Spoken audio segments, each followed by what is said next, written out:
With One Motorsport being gone motorsport, we discuss the ramifications for the grid, and we'll go straight into it. The big news in the touring cars today, 21st of February, is that we have lost another, we've now lost One Motorsport from the grid, which means that's another 3 cars down. Yeah.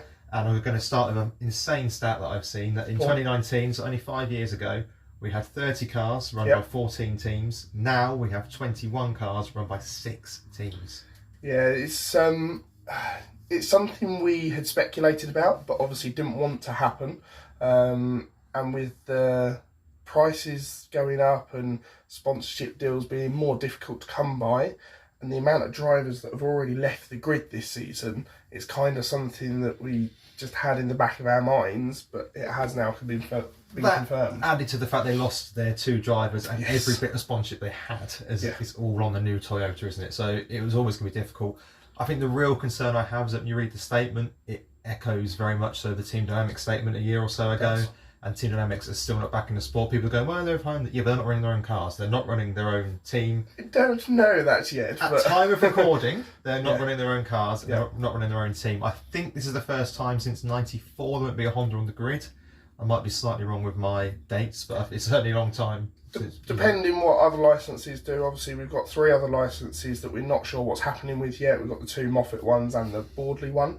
With those Hondas possibly being available, we know there are a couple more out there from what Team Dynamics used to have. So there are Hondas available if someone wants to do that big independent entry. Yeah, although One Motorsport are keeping their Hondas to work on for next year, so it's unlikely. And also, I think the day of the privateer is gone. It's got to be a big team, and it's.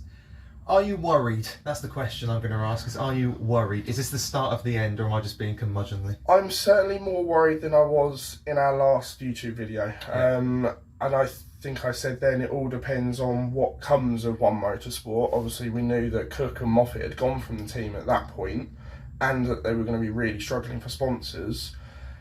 How the rest of the licenses fall into place for the rest of the season is going to be really interesting.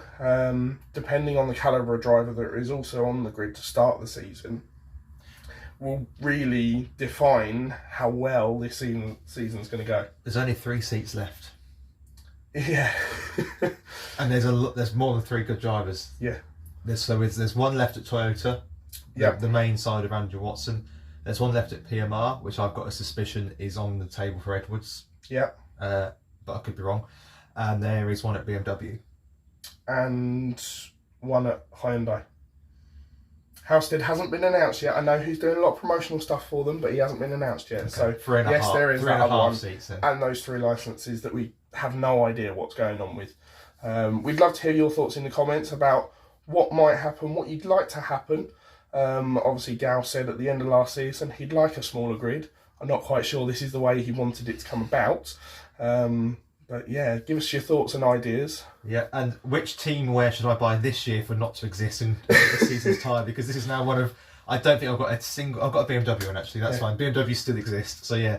Which team do you want to see off the grid next year? Let me know and I'll buy their shirt, because that seems to be how it works. And also let us know what you think of Russ's new setup. I'm sure there'll be more to add to it over the season. Absolutely. And you'll be seeing it a lot more this year.